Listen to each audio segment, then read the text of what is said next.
सविता, आज का पेपर कहाँ है? वही तो होगा।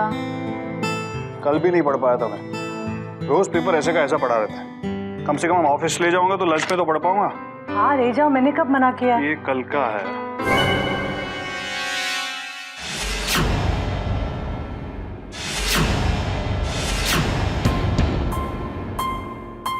सविता, यहाँ आओ।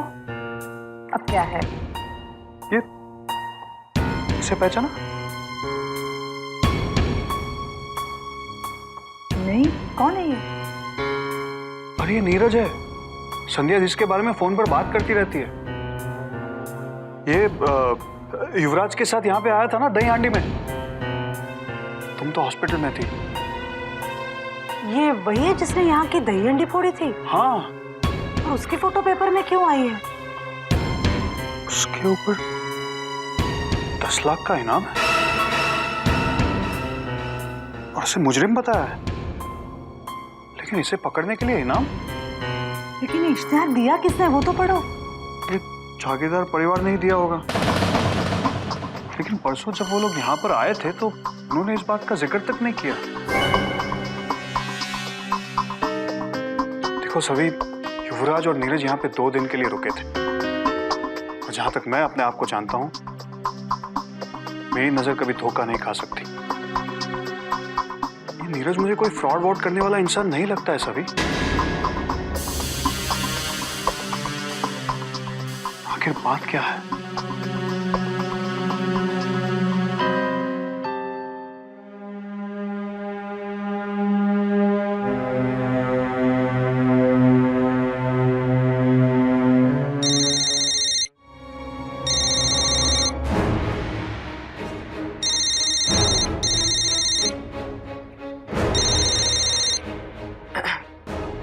हेलो। हेलो, नमस्ते प्रभावती जी। आप लोग ग्वालियर पहुंच गए? हाँ हाँ, ग्वालियर तो कल रात को ही पहुंच गए थे हम। कहो ना बेटा, कैसे फोन किया? वो हम लोगों ने कल के पेपर में नीरज की फोटो देखी है। उस पर कुछ 10 लाख का इनाम रखा है। आखिर बात क्या है? लेकिन आप लोग नीरज को कैसे पहचानते हो? नीरज तो शादी में नहीं आया था। नहीं, दरअसल मैं नहीं जानती। वो गोकुलाष्टमी के वक्त यहाँ पे आए थे ना, जयेश मतलब मेरे पति, उनसे मिले थे तब। अच्छा अच्छा, हाँ दरअसल वो ना हमारे पुराने नौकर का बेटा है। बचपन में उसके पिताजी गुजर गए तो हमारे परिवार ने उसे सहारा दिया, पाल पोस के बड़ा किया। लेकिन उसको देखो, कितना बड़ा एहसान फरामोश निकला। बिजनेस में फ्रॉड करके पैसे लेकर भाग गया। अच्छा, पर माफ कीजिए, मेरे इनका कहना है वो ऐसे दिखता तो नहीं था। जैसा दिखता है ना वैसा होता नहीं है सविता बेटा। हाँ, ये भी सही।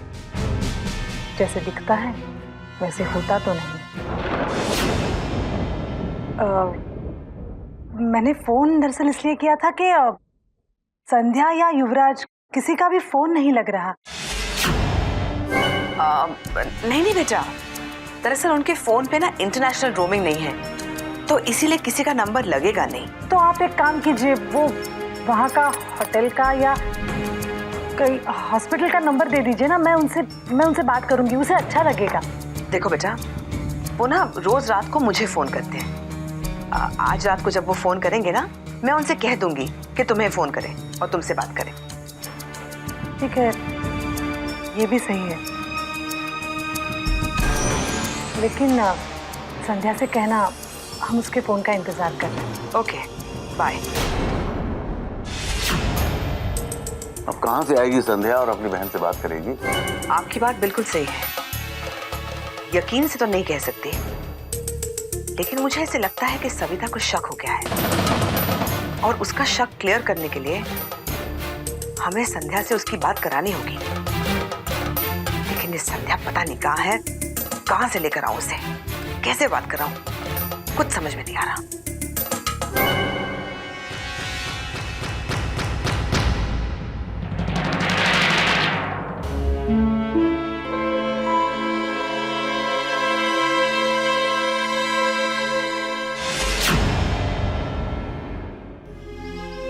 संभाल कर संध्या।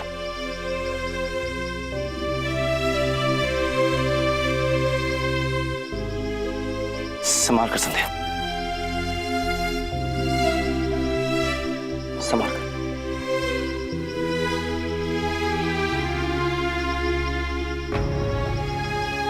ये लो संध्या, रास्ता मिल गया। अब यहां से हमें बस या गाड़ी जरूर मिल जाएगी।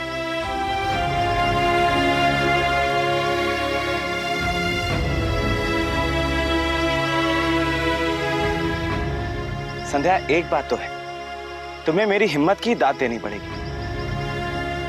पता है, तुम जब लॉरी में रह गई थी और लॉरी आगे निकल गई थी, तो मैंने तो तुमसे कह दिया कि चिंता मत करो, मैं तुम्हें ढूंढ लूंगा। और असल में मेरी क्या हालत हुई थी ये सिर्फ मैं ही जानता हूँ। डीके अंकल और युवराज को तो मैंने अच्छा बेवकूफ बनाया।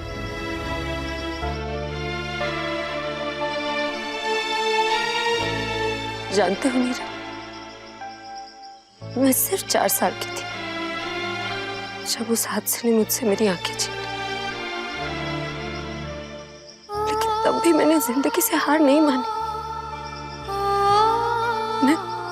मैं अपने अंधेपन पर, इस कमजोरी पर विजय पाने के लिए हर कोशिश करती रही।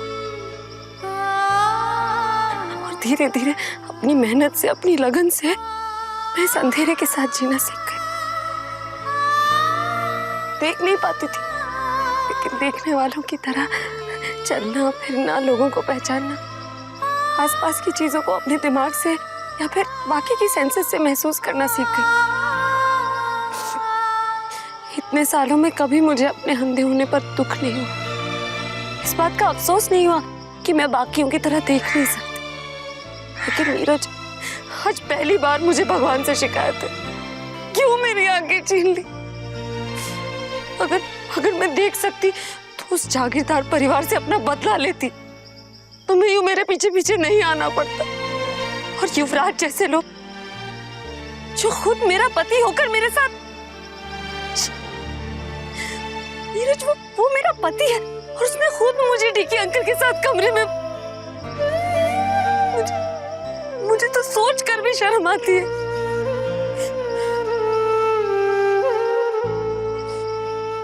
संध्या, संध्या, तुम अपने आप को इतना दुखी मत करो। तुमने जो कुछ किया है ये तो कई लोग आंखें होने के बावजूद भी नहीं कर पाते।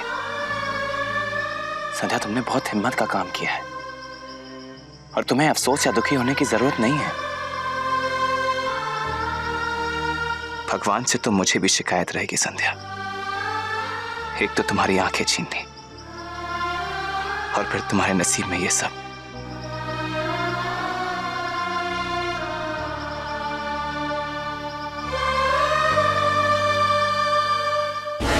चाचू, इस जंगल में कहाँ ढूंढेंगे उनको? नहीं युवराज, वो दोनों इतनी देर तक जंगल में तो नहीं हो सकते। इस जंगल से लगे हुए हर छोटे मोटे गांव, हर कस्बे में उन्हें ढूंढना पड़ेगा। एक काम करो, अपने आदमियों को फोन करके यहां बुला लो और उन सभी के हाथ में नीरज और संध्या की एक एक तस्वीर दे दो और कहो उनसे कि यहाँ का एक एक गांव, एक एक कस्बा, वहां का एक एक घर सब छान मारे।